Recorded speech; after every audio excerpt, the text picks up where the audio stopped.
तो ये जो 9th क्वेश्चन है, बहुत कॉन्सेप्चुअली बहुत इंपॉर्टेंट क्वेश्चन है। इसको ध्यान से समझिए, क्योंकि इस पे बेस्ड बहुत सारे क्वेश्चंस आपको एग्जाम्स में आएंगे। तो लेट्स से ये हमारा एक वेज है, इंक्लाइन प्लेन है, इसके ऊपर एक ब्लॉक रखा हुआ है, ठीक है, और ये जो है एक फ्रिक्शनलेस सरफेस के ऊपर रखा हुआ है। अब ये जो इसका मास कैपिटल एम, और ये वाला जो वेज है इसका मास 10m है, राइट। और इन दोनों का सेंटर ऑफ मास कहीं यहाँ पे लाई कर रहा है। तो इनिशियली इसका जो सेंटर ऑफ मास है इस पॉइंट पे लाई कर रहा है ना। अब ये जो ब्लॉक है, जैसे ही इसको रिलीज करोगे तो ये ब्लॉक जो है यहाँ पे आ जाएगा, इसके फुट तक आ जाएगा। जब ये इधर से इधर इट विल फॉल डाउन, ये जो लेंथ है ये टोटल 2.2 है यहाँ से। तो हॉरिजॉन्टली ये जो ब्लॉक एम है वो कितना मूव किया लेफ्ट साइड में, 2.2 डिस्टेंस मूव किया। किसके रेस्पेक्ट में? इस वेज के रेस्पेक्ट में, इंक्लाइन प्लेन के रेस्पेक्ट में। बट ये जब इधर आया ना, तो बेसिकली क्या है कि हॉरिजॉन्टल डायरेक्शन में कोई फोर्स नहीं लग रहा है। जो फोर्स लग रहा है वो वर्टिकल डायरेक्शन में लग रहा है, ग्रेविटी की वजह से। बिकॉज हॉरिजॉन्टल डायरेक्शन में कोई फोर्स नहीं लग रहा है, there is no external force acting in horizontal direction, the position of center of mass will not change in horizontal direction because there is no external force. So हम लोगों ने देखा है कि भाई जो center of mass का position है वो there will be no change in the center of mass का position if there is no force acting in the horizontal direction. And here there is no force, so that's why position of center of mass will not change. तो center of mass अगर इस point पे है, मान लो ये इसी point पे रहेगा, तो उसको इसी पॉइंट पे रहने के लिए अगर ये ब्लॉक इधर से इधर आ गया है, लेफ्ट आ गया है, तो अब देखो यहाँ पे जब ब्लॉक था और इसका जो ये जो था, दोनों का सेंटर ऑफ मास यहाँ है। अब ये ब्लॉक अगर इधर आ गया तो सेंटर ऑफ मास थोड़ा इधर शिफ्ट करेगा इस ब्लॉक के आने से। तो सेंटर ऑफ मास को तो एक्चुअली यहीं पे रहना है, इसको शिफ्ट नहीं करना है। तो उसके लिए क्या होगा, वेज जो है इस डायरेक्शन में रिकॉइल कर जाएगा। तो बिकॉज ये small mass, small capital M का जो मास है ये लेफ्ट साइड को मूव कर रहा है, तो ये 10m जो है ये राइट साइड को मूव करेगा। कितने डिस्टेंस से मूव करेगा? x डिस्टेंस से मूव करेगा। तो इसमें जो डिस्प्लेसमेंट हो रहा है ये x डिस्टेंस से डिस्प्लेसमेंट हो रहा है, राइट, टूवर्ड्स राइट, इस डायरेक्शन। सो हम लोगों को ये देखना है कि अच्छा, अगर ये x डिस्टेंस से लेफ्ट गया, राइट गया, तो ये जो कैपिटल एम है ये कितने डिस्टेंस से एक्चुअली मूव किया। सो इसका एक्चुअल मूवमेंट हो जाएगा इन horizontal direction towards left is 2.2 minus x। क्यों? क्योंकि 2.2 तो इसके रेस्पेक्ट में आया, बट ये खुद ही पीछे की तरफ चला गया है x डिस्टेंस से। तो इसका जो एक्चुअल मूवमेंट होगा लेफ्ट साइड में that will be 2.2 minus x। So distance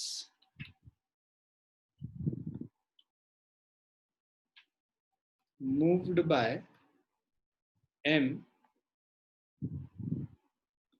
with respect to inclined plane in horizontal direction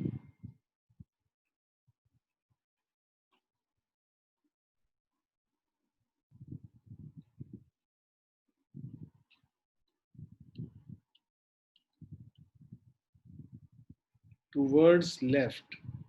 So distance moved by capital M with respect to inclined plane in horizontal direction towards left is equal to, inclined plane के respect में distance move कर रहा है 2.2 metre, है ना।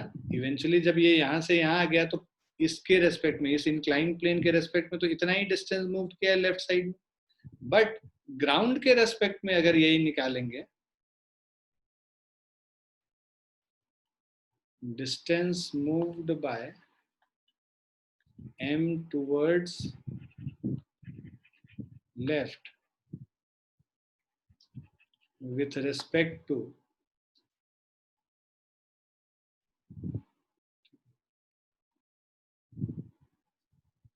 Incline plane, मतलब यहाँ पे बिगर ब्लॉक है,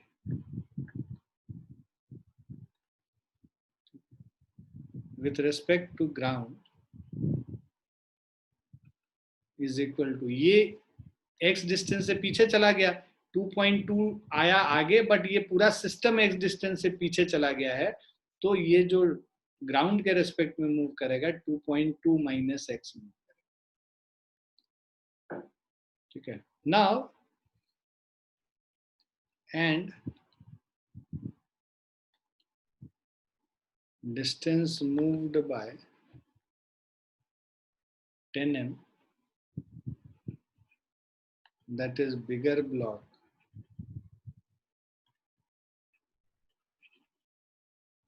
towards right is equal to x. So अब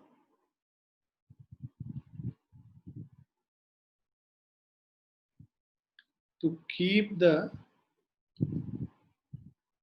center of mass of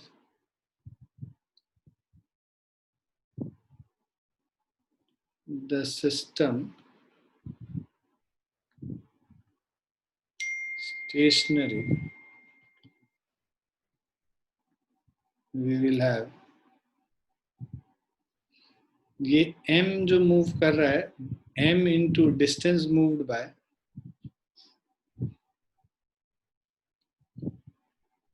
this m towards left is equal to 10m into distance moved by it towards right.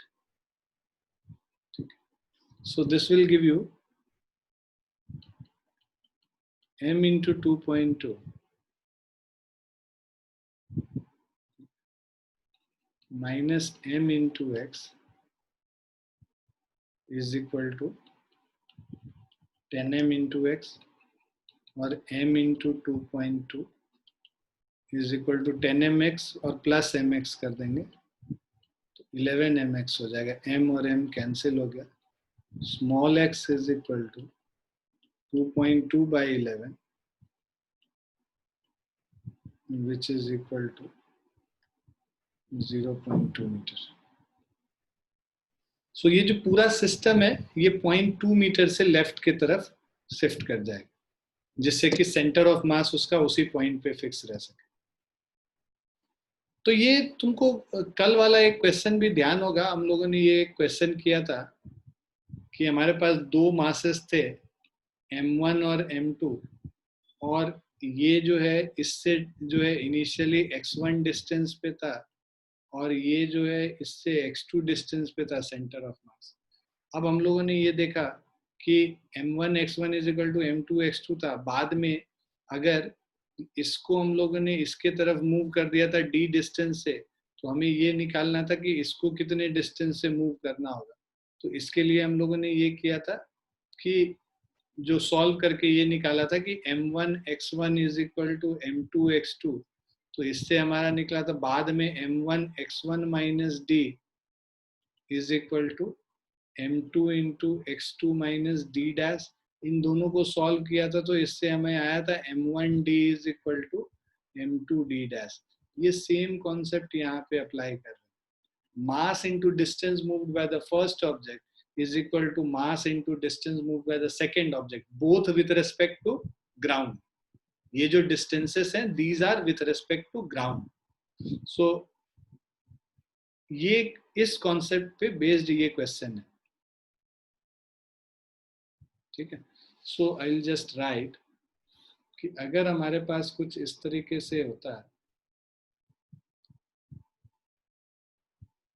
एक block है, ये ground के ऊपर है, राइट, और यहाँ पे कोई और मास है, आदमी है लेट्स से, और ये कैपिटल है.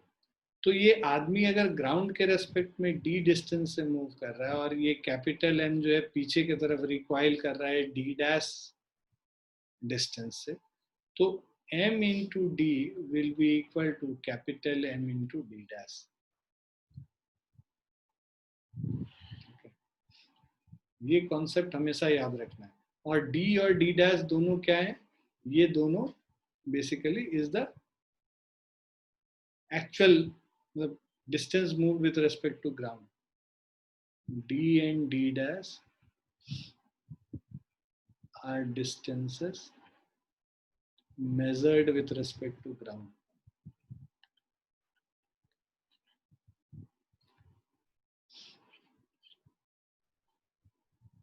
क्लियर है बच्चों? Yes, sir.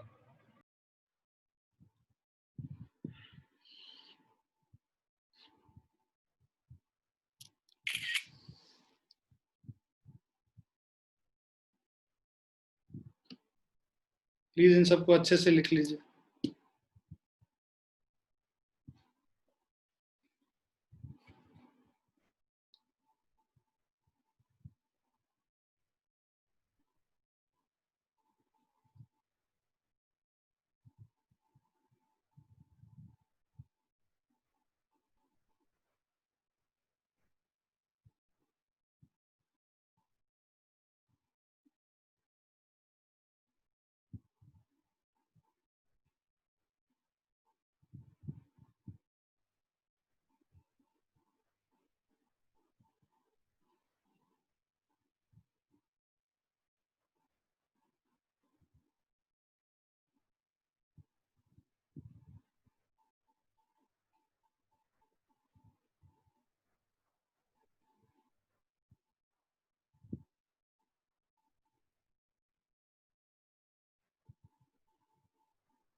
लिख लिया सभी ने?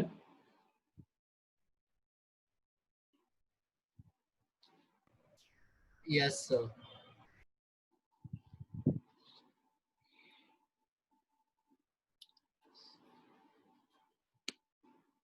तो अभी पिछले क्वेश्चन में जो कॉन्सेप्ट किया था वो आगे बहुत क्वेश्चंस में यूज होता है, तो बहुत इंपॉर्टेंट कॉन्सेप्ट है वो. और उसको अभी हम लोग आगे जब एक और क्वेश्चन करेंगे तो उससे भी एनालाइज करके समझेंगे, उसको करने का शॉर्टकट भी निकालेंगे कि क्या shortcut. Now, the hero of a stunt film fires 50-gram bullets from a machine gun, each at a speed of 1 kilometer per second. If he fires 20 bullets in 4 seconds, what average force does he exert against the machine gun during this period? तो हमें पता है force is equal to rate of change of moment. Force is equal to rate of change of momentum. ठीक है, तो F is equal to dp by dt. अब momentum of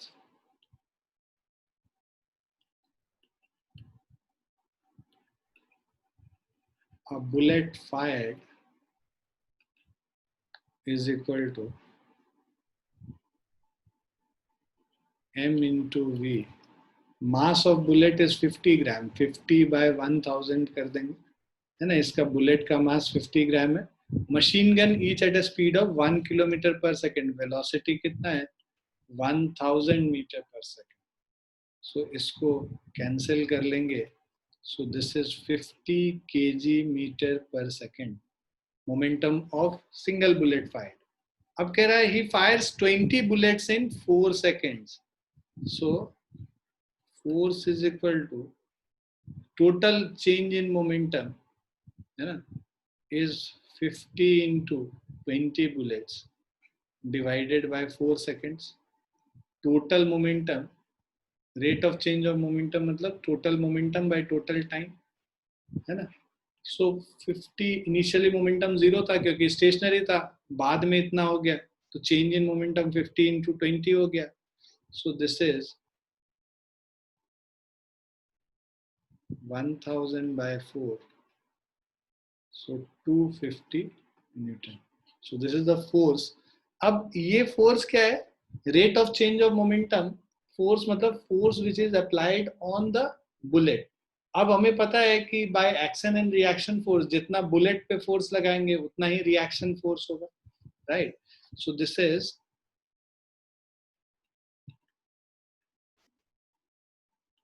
force applied by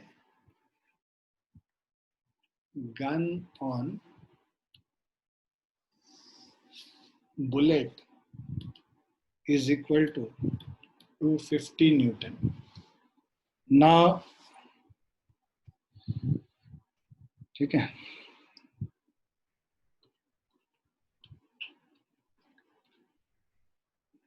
to hold the machine gun, we'll have to apply a same amount of force. We'll have to apply a same force so that the machine gun does not recoil back. So to hold the machine gun,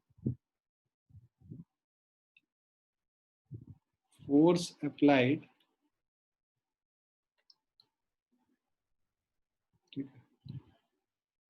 by hero will also be equal to 250 Newton. ठीक है? By Newton's third law of motion, action and reaction force are equal.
लिख लिया सबने?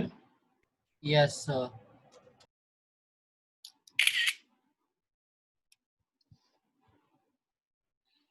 Next question है,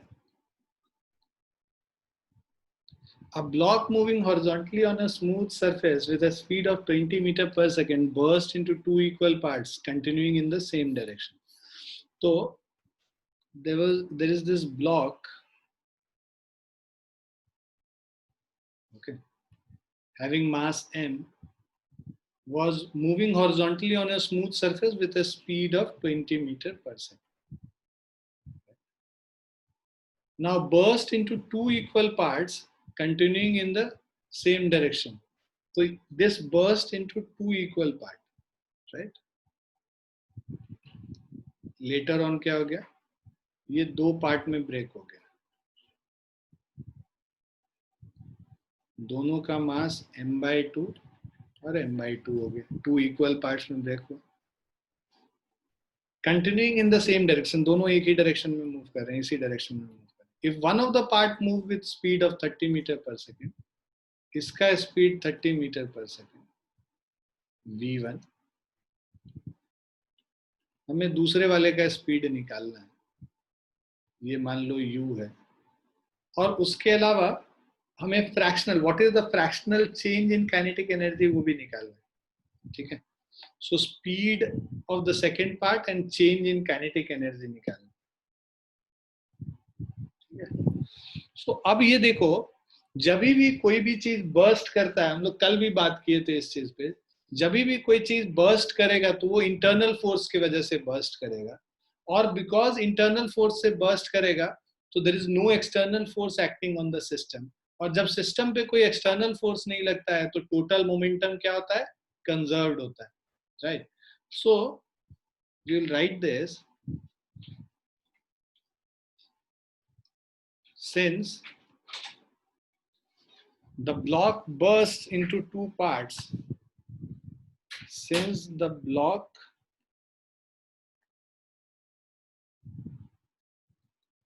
bursts into two parts, since the block bursts into two parts due to internal forces,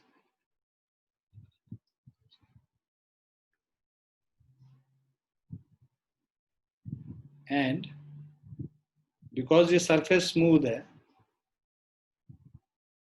and as the surfaces are smooth,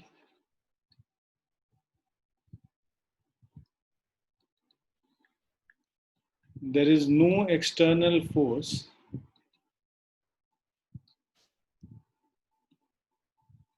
acting in the horizontal direction.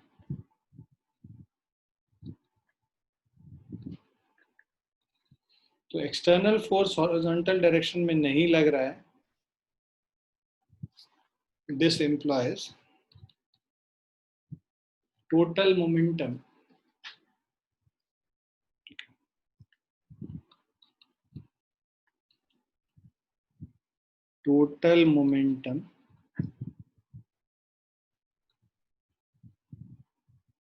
is conserved. Total momentum of the system is conserved in the horizontal direction.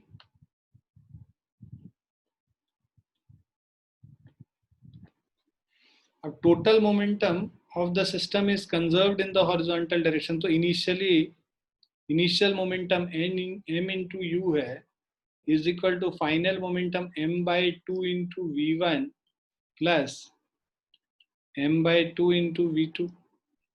m cancel हो गया, so इससे हमारा आया u 20 is equal to v1 by 2, 30 by 2 plus v2 by 2. So this will give you 40 minus 30 is equal to v2. ये 2 को इधर ले जाके मल्टीप्लाई कर दिया, इससे v2 is equal to 10 metre per second आ गया. First equation. Now initial kinetic energy half mu square, right? So this is half m into 20 square. Final kinetic energy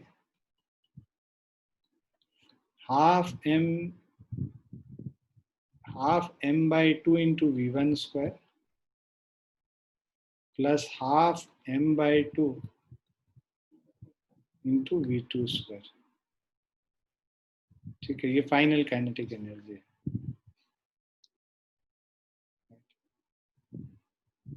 सो ये देखो m by 4 है, m by 4 है, cancel कर लेते हैं.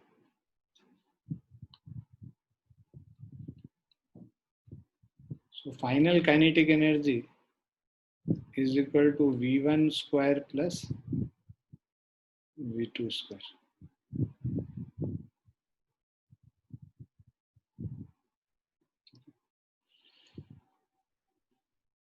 Sorry, v1 square plus v2, ये m by 2 को cancel नहीं करना था. नहीं, we don't have to cancel this, okay? So v1 square plus v2 square into m by 2 कर लो.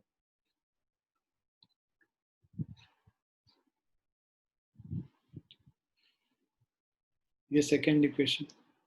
So अब हमें निकालना है change in kinetic, fractional change in kinetic energy. Fractional change in kinetic energy is equal to final kinetic energy minus initial kinetic energy divided by initial kinetic energy. So this is equal to final kinetic energy is m by 2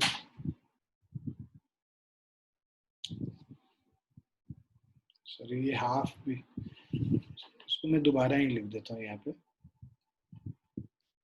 half into M by two into V1 square, half into M by two into V2 square.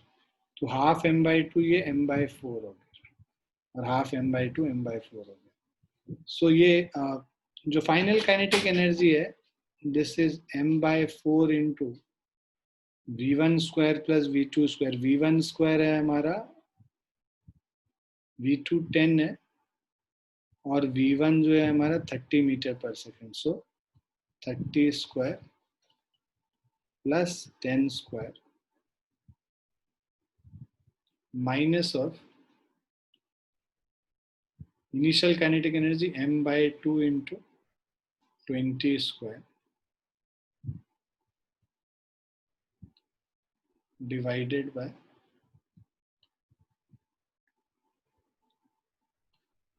m by two into 20 square. इन सब में m by two को common लेके cancel कर दो, तो यहाँ पे एक 1 बाई टू बच जाएगा, क्योंकि m बाई फोर है यहाँ पे।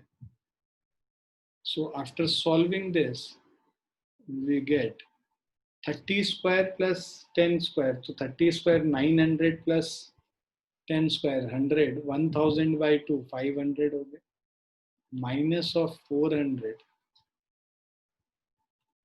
divided by 400. So this is 100 by 400, which is equal to 1 by 4. So this is the fractional change. Clear बच्चों?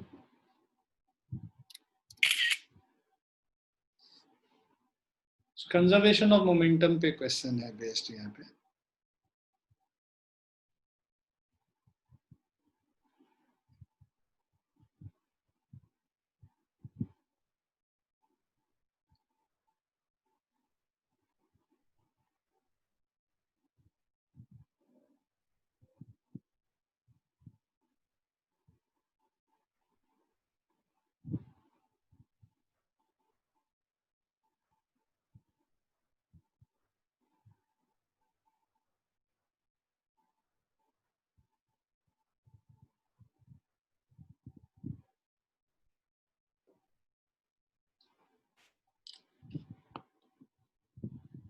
Clear बच्चों?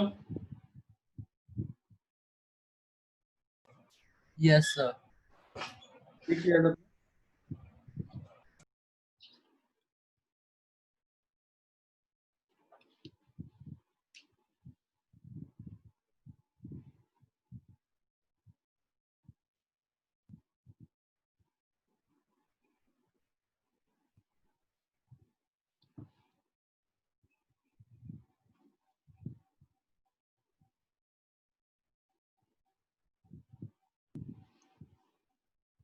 लिख लिया सर।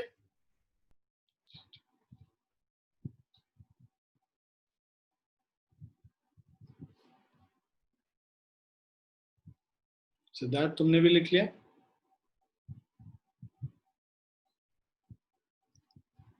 Yes, sir.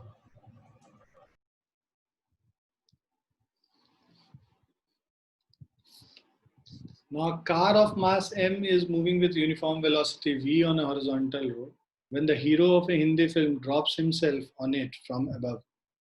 So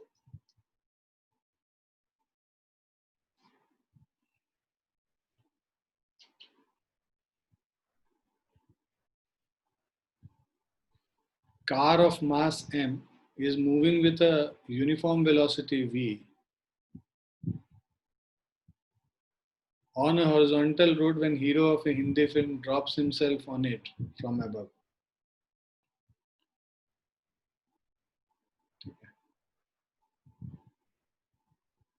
तो इनिशियली क्या था, it was moving with a uniform velocity v on a horizontal road, और उसी समय ये hero of A Hindi film drops himself on it from above. तो अब देखो ये बिकॉज ऊपर से इस पे गिरा है, तो हॉरिजॉन्टली तो इसके फोर्स, मतलब हॉरिजॉन्टली कोई फोर्स नहीं लगाएगा, जो भी फोर्स लगाएगा वर्टिकली फोर्स लगाएगा। सो अगर इसका मास ठीक है, स्मॉल m है, इसका कैपिटल M है, राइट। ये इनिशियल कंडीशन है, और बाद में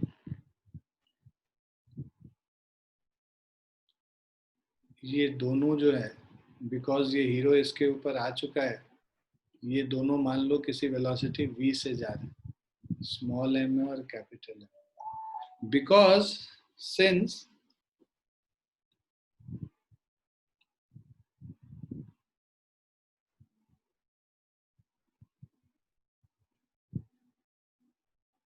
due to fall of hero on car, all the forces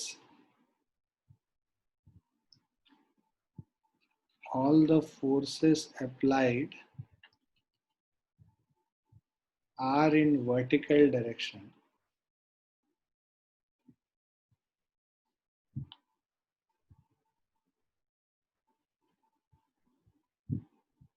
All the forces applied are in vertical direction.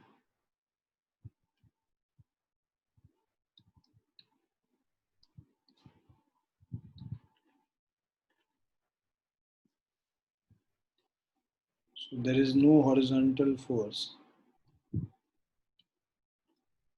acting on the system. ठीक है, उससे पहले ना एज्यूम कर लेना, let hero plus car be the system. ये इनिशियल कंडीशन है और ये final condition. So there is no horizontal force acting on the system. Hence,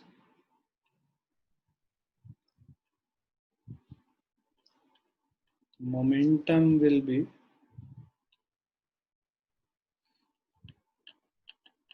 conserved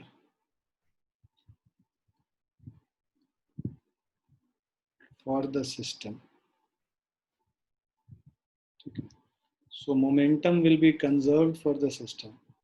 So total initial momentum, देखो ये because vertically गिरा है, इसमें horizontal कोई भी speed नहीं था, तो m into 0 plus capital M into small v is equal to capital M plus small m into capital V. So this is capital MV, capital M plus small m into capital V. We have to find the velocity of V is equal to capital MV by capital M plus small.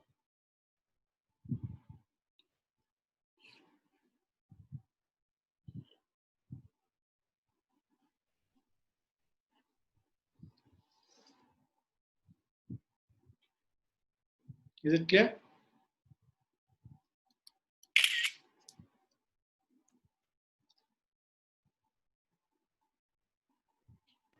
Yes, sir. लिख लिया सबने? Yes, sir. बाकी लोग? Yes, sir. Yes, sir. अब देखो ये question काफी important है, इससे आपको समझ में आएगा कि हम लोग मोमेंटम कंजर्वेशन ऐसे आंख बंद करके नहीं लगा सकते हैं। हम लोगों को हमेशा जो कंजर्वेशन ऑफ मोमेंटम में जो वेलोसिटीज लेते हैं वो velocities with respect to ground होने चाहिए, रिलेटिव वेलोसिटीज नहीं होनी चाहिए। मतलब एब्सोल्यूट वेलोसिटीज में ही हम लोग कंजर्वेशन ऑफ मोमेंटम लगा सकते हैं, तो हमेशा उस चीज का ध्यान रखना है। ये क्वेश्चन उसका एक एग्जाम्पल है जो कि आपको समझने में हेल्प करेगा। सो क्वेश्चन कह रहा है space shuttle while travelling at a speed of 4000 kilometre per hour with respect to earth. तो let's say you have a space shuttle,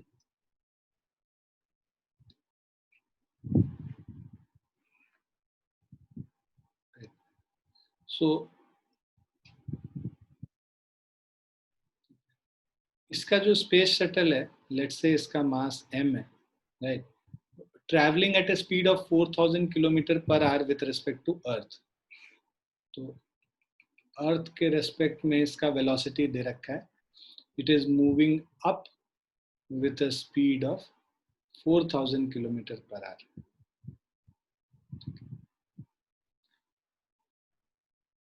So this is moving at a speed of 4000 kilometre per our.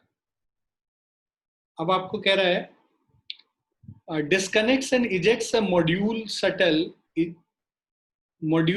backward weighing 1/5 of the residual part. So मतलब इससे एक module, जब कोई भी fuel use हो जाता है तो उसके जो पार्ट्स हैं, मतलब फ्यूल वाला जिसमें स्टोर्ड है, वो पूरा चीज इजेक्ट कर देता है रॉकेट, जिससे उसका वेट कम हो जाए और वो ज्यादा दूर तक मूव कर सके उसी फ्यूल से, एफिशिएंसी को इंक्रीज करने के लिए, है ना. ये आप लोग को पता है. तो ये जो इजेक्टेड पार्ट है, कह रहा है the ejected part is 1/5 of the weight of the ejected part is 1/5 of the residual part. मान लो इसका मास स्मॉल m है, तो रेसिडुअल पार्ट क्या हो जाएगा, m माइनस स्मॉल m हो जाएगा. और ये जो कह रहा है कि जो रेसिडुअल पार्ट है उसका ये जो इजेक्टेड पार्ट है उसका वेट रेसिडुअल पार्ट का 1/5 है, मतलब m minus small m divided by 5. ये आया समझ में, है ना. इजेक्टेड मॉड्यूल का जो वेट है that is 1/5 of the residual part. Ejected का जो वेट है स्मॉल m है, residual part m minus capital M minus small m है, उसका 1/5. ये क्लियर है ना सबको इक्वेशन? Yes, sir. अब क्रॉस मल्टीप्लाई करेंगे तो 5m is equal to capital M minus small m. So you will get capital M is equal to 5m plus m means 6m हो गया.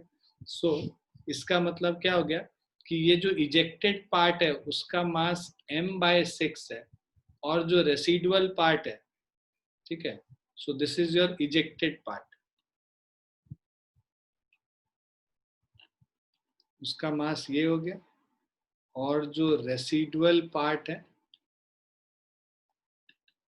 ना, उसका जो मास होगा capital M minus m/6 that is 5m/6.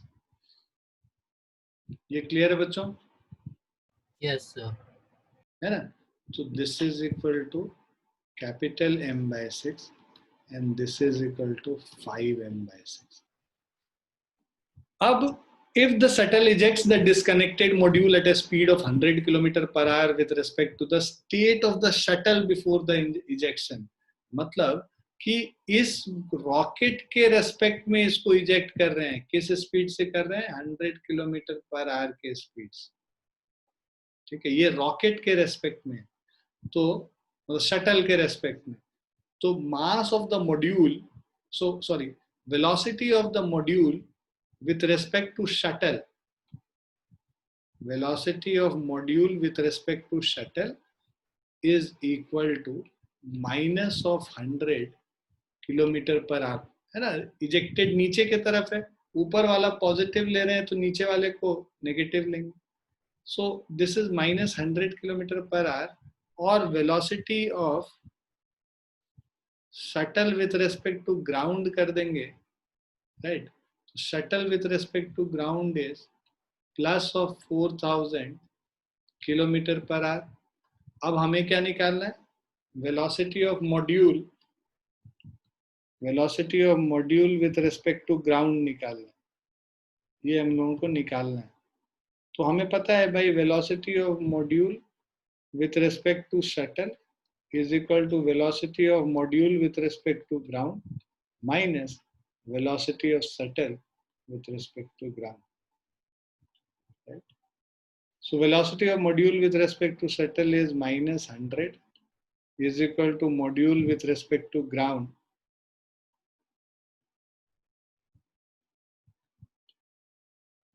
minus 4000 shuttle with respect to ground. इसको इधर ले आएंगे तो velocity of module with respect to ground is 4000 minus 100 is equal to 3900 kilometre per our.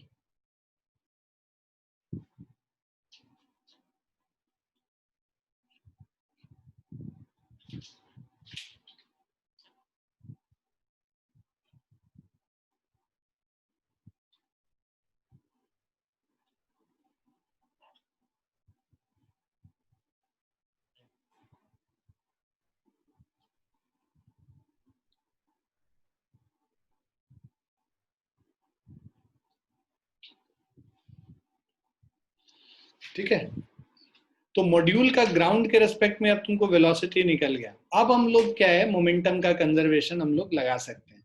So since देखो, जो भी ये जो मॉड्यूल और शटल है, इन पूरे को सिस्टम मान लेंगे। So consider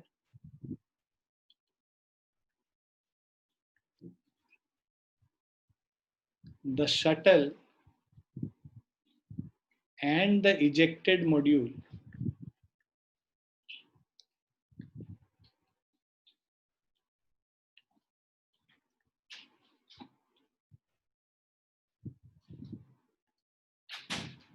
so to be the system.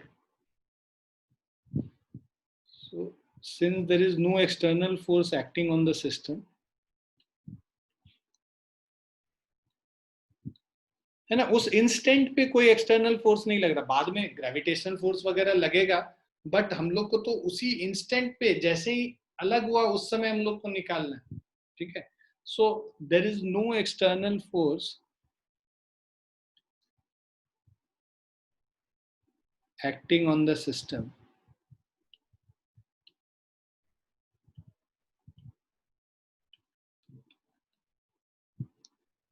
so by conservation of momentum we can conserve momentum. So by conservation of momentum हम लोगों का ये जो टोटल इनिशियल मोमेंटम जो है, टोटल मास m था और ये 4000 से ऊपर की तरफ जा रहा था, is equal to total final momentum. अब जो 5m/6 है, लेट्स से ये v वेलोसिटी से जा रहा है, ठीक है, राइट, v वेलोसिटी से ऊपर की तरफ जा रहा है, जब ये अलग हो गया है मॉड्यूल तब, प्लस ये जो मॉड्यूल है m/6 वेट का, ये जो है this is moving with a velocity 3900, ground के रेस्पेक्ट में किस स्पीड से जा रहा है, 3900 से। Is it clear? सभी को क्लियर है ये?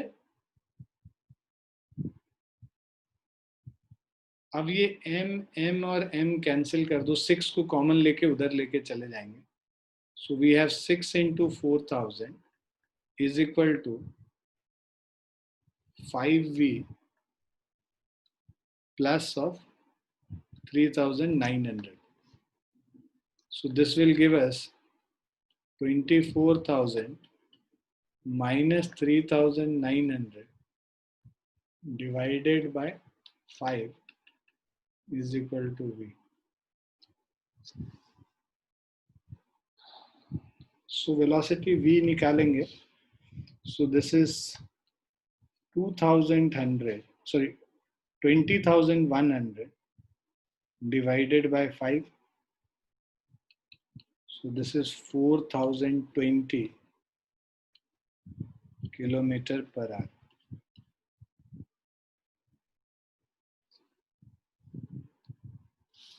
क्लियर है बच्चों? Yes, sir.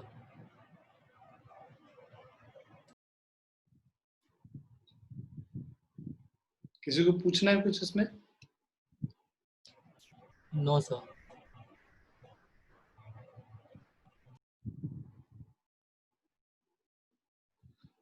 नंदिनी, दिव्यांशी और सरीना, आप लोग को भी आ गया समझ? Yes, sir. Yes, sir. लिख भी लिया सबने? हाँ सर। बेटा ये सब ना बहुत इंपॉर्टेंट क्वेश्चन है कॉन्सेप्ट के लिए, तो अच्छे से समझ लेना, क्योंकि कभी भी मोमेंटम कंजर्वेशन का ध्यान रखना कि जब हम लोग वेलोसिटीज जो यूज करेंगे वो ग्राउंड के रेस्पेक्ट में यूज करेंगे, रिलेटिव वेलोसिटीज पे नहीं कर देंगे।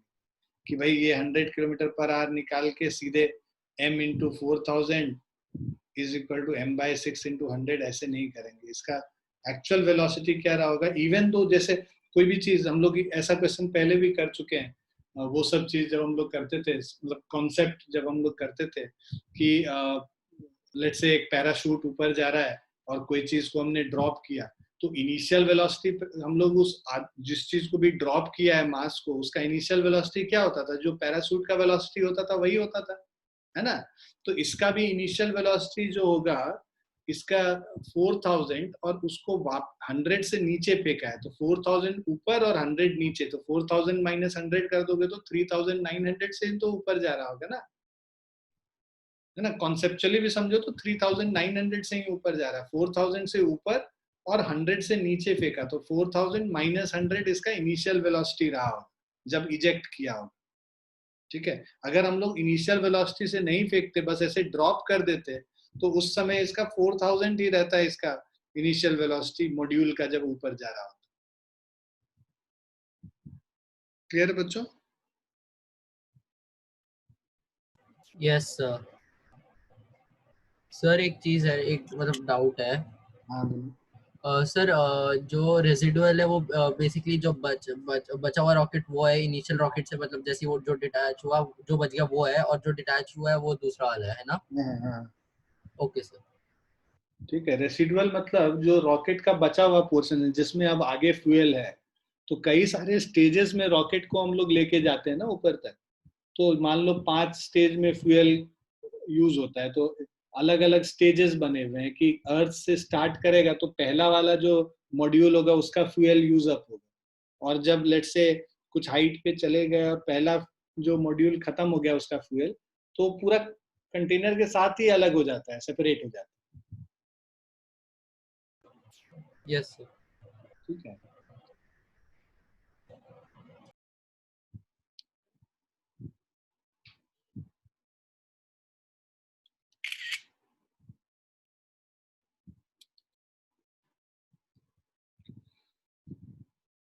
अब 14th वाला जो क्वेश्चन है, a boy of mass 25 kg stands on a board of mass 10 kg which in turn is kept on a frictionless horizontal ice surface। तो बेसिकली एक हमारे पास सरफेस है, तो ये सरफेस आइस सरफेस है, फ्रिक्शनलेस सरफेस, इसके ऊपर एक बोर्ड रखा है, ठीक है, और बोर्ड के ऊपर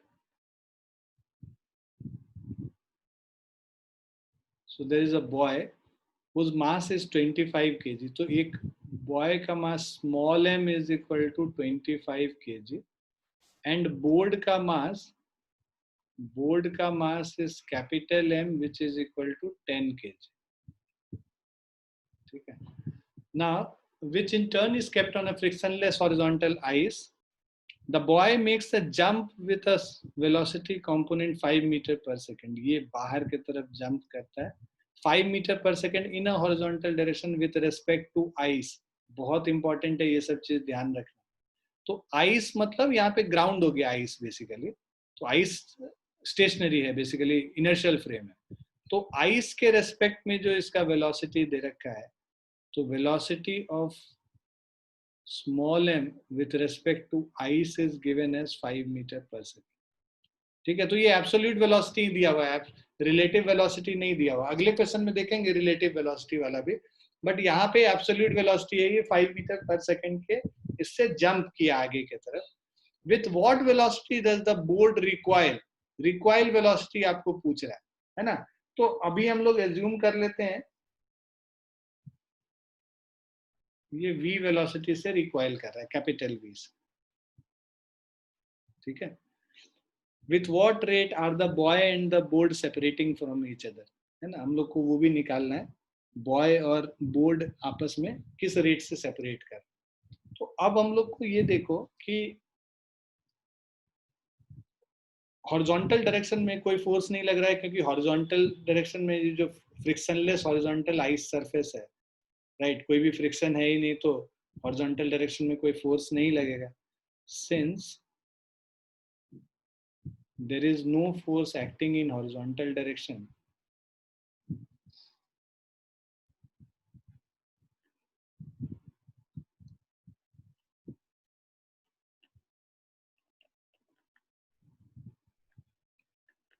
है ना. So momentum will be conserved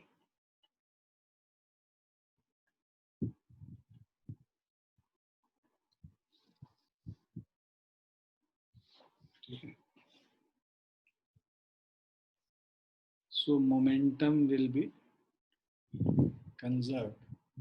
तो मोमेंटम कंजर्व्ड होगा हॉरिजॉन्टल डायरेक्शन में. इसका मतलब टोटल इनिशियल मोमेंटम इनिशियली क्या था, है ना, a boy of mass stands on a board, मतलब इनिशियली रेस्ट पे था.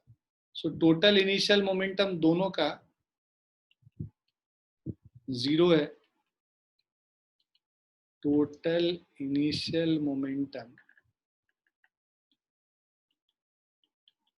is equal to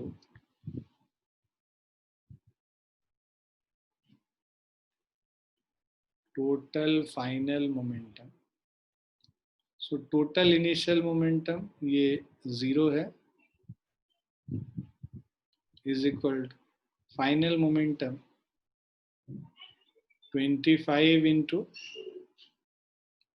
mass m into velocity of mass y with respect to ice plus capital M into जो recoil velocity v है.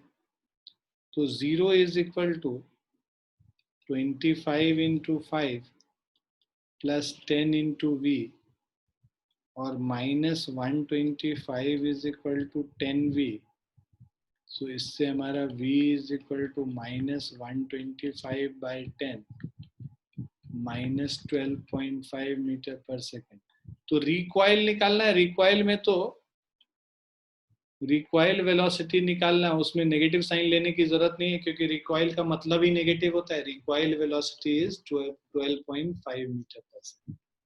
अब with what rate are the boy and the board separating from each other, मतलब तुमको boy का board के respect में velocity of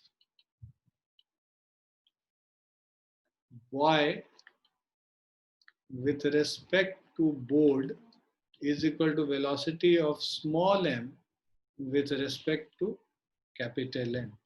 So velocity of small m with respect to capital M is velocity of m minus velocity of capital M. Velocity of m is 5 minus of minus 12.5. So this is 5 plus 12.5, which is equal to 17.5 meter per second. Clear है बच्चों?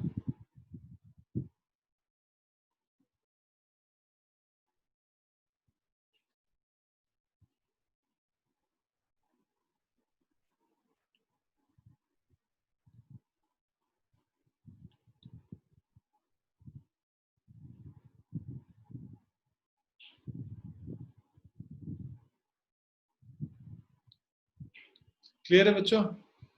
Yes, sir.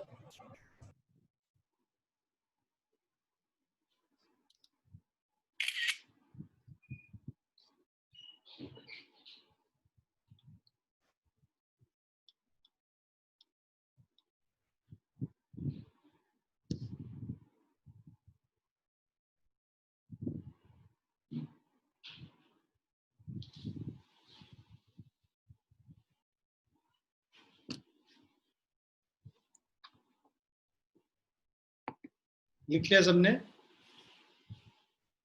Yes, sir. Yes, sir. अब देखो यहाँ पे, वहां पिछले question में क्या था, हम लोग को एब्सोल्यूट वेलोसिटी दिया हुआ था कि भाई आइस के रेस्पेक्ट में किस वेलोसिटी से ये जंप किया है, राइट? अभी इसमें नहीं दिया हुआ है. So a man of mass small m is standing on a platform of mass capital M kept on smooth ice. तो एक we have a man of mass small m is standing on a platform of mass capital M. इसका mass capital M, ये जो black color का platform हम लोग को दिख रहा है, right? Now it is kept on a smooth ice. ये जो है हमारा ice हो गया. Now if the man starts moving on the platform with a speed v relative to platform, देखो यहाँ पे क्या दिया हुआ है, एक आदमी v वेलोसिटी से विथ मतलब रिलेटिव टू प्लेटफॉर्म हम लोग को दे रखा है। तो तुम ये देखो velocity of man with respect to platform capital N is equal to small v question में दे रखा है। अब with what velocity respect to ice does the platform require, मतलब हम लोग को velocity of capital M, absolute velocity of capital M निकालना है कि किस वेलोसिटी से ये रिक्वायर करे। ठीक है ना, हम लोग सेम कॉन्सेप्ट यूज करेंगे। हम लोग हर क्वेश्चन में अगर एक कॉन्सेप्ट यूज करेंगे तो कॉन्सेप्ट का अच्छे से प्रैक्टिस भी हो जाता है और कॉन्फिडेंस भी आ जाता है कि हम लोग उसको हर जगह पे लगा सकते हैं उस particular concept. So if the man starts moving on the platform with a speed small v relative to platform, with what velocity relative to ice, तो हम लोग को निकालना है velocity with respect to ice, मतलब absolute velocity निकालना है, does the platform require। ठीक है, so अब देखो इनिशियली तो स्टैंड कर रहा था because there is no force acting on horizontal direction। Since no force acts on horizontal direction, acts in horizontal direction, okay. So momentum will be conserved,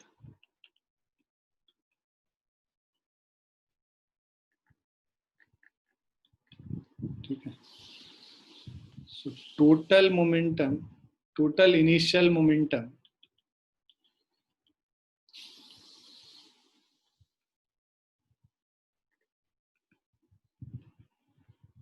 is equal to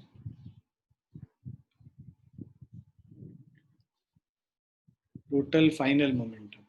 तो total initial momentum देखोगे यहाँ पे है ना, small m मतलब basically दोनों stationary था, तो total initial momentum 0 is equal to total final momentum देखेंगे तो फाइनली ये मूव कर रहा है, इसका देखो velocity of small m with respect to capital M दे रखा है। तो पहले तो इसको पहले ग्राउंड के रेस्पेक्ट में निकालेंगे, अगर velocity of m with respect to capital M is equal to velocity of m minus velocity of capital है।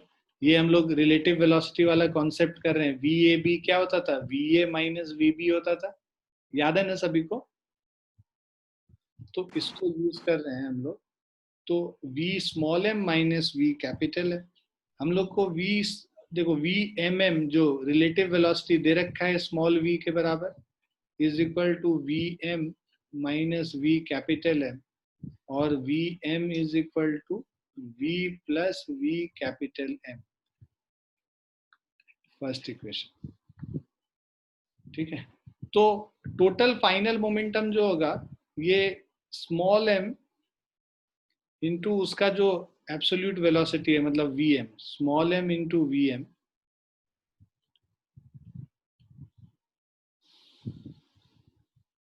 Is equal to plus of capital M into Vm, capital Vm। अब इसको values को 0 is equal to m into Vm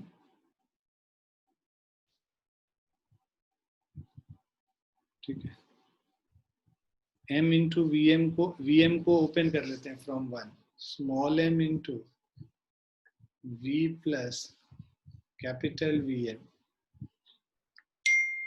plus capital M into capital Vm. So this is MV plus MVM plus capital MVM. So this is MV plus small m plus capital M into Vm is equal to 0. So इससे हमारा आ जाएगा m into small v is equal to or small m plus capital M into Vm is equal to minus mv. So this will be v into v capital M is equal to minus mv by small m plus capital M. ठीक है. So ये हमारा recoil velocity हो गया basically, जिससे ये platform पीछे की तरफ जाएगा. Right. With what velocity relative to ice does the platform recoil. तो रिकॉइल वेलोसिटी ये हो गया. रिकॉइल पूछ रहा है तो नेगेटिव साइन लिखने की जरूरत नहीं है. तो रिकॉइल वेलोसिटी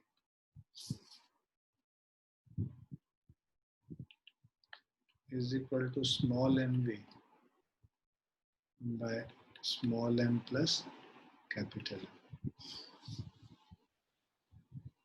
क्लियर बच्चों?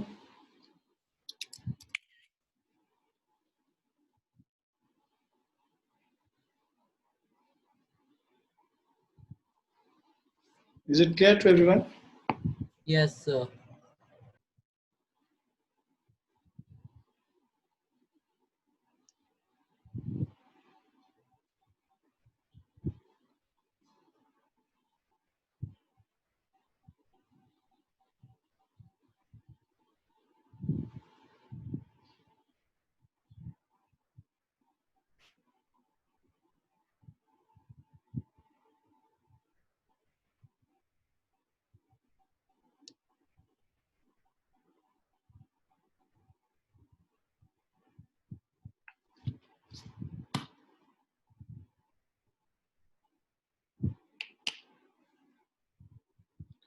ठीक है. इस कॉन्सेप्ट पे इतना अभी आज हम लोग रुकेंगे.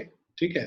तुम लोग इसको अच्छे से रिवाइज कर लेना, सारा चीज पढ़ लेना, समझ लेना, और क्वेश्चंस हम तुम्हें भेजेंगे कि तुम्हें कौन से करने हैं. वैसे तुम एचसी वर्मा के 1 to 20 क्वेश्चन कर सकते हो. इजी हैं शुरू वाले, डिफिकल्ट क्वेश्चन ऐसे भी हम तुमको नहीं देंगे करने के लिए. तो एचसी वर्मा के इस चैप्टर के question number 1 to 20 question attempt करना. सर सब्जेक्टिव या ऑब्जेक्टिव? सब्जेक्टिव की बात कर रहा हूँ. ऑब्जेक्टिव में अभी क्योंकि ये तीन चीज को मिक्स किया हुआ है ना, हम लोग तो सेंटर ऑफ मास का कॉन्सेप्ट अभी खत्म किए. तो सेंटर ऑफ मास वाले सारे, सेंटर ऑफ मास का कॉन्सेप्ट हमारा अच्छे से खत्म हो गया है. तो उसके सारे क्वेश्चंस तुम लोग अटेम्प्ट कर सकते हो. Okay sir. कुछ मोमेंटम वाले भी हैं इसमें अप टू 20 में, बट वो इजी मोमेंटम वाले हैं, मतलब डिफिकल्ट वाले. Okay sir. Question number 1 to 20 attempt कर लेना, ये सॉल्व करके मुझे भेजना. ठीक है. उसके अलावा हम डीपीपी भेज देंगे जो तुम्हें करना है. ओके. Okay sir. लिख लिया सभी ने? Yes sir. ठीक है. जिन्होंने लिख लिया फिर वो जा सकते हैं. Thank you sir. बाकियों ने भी लिख लिया सबने? Yes, sir. Yes, sir. ठीक है.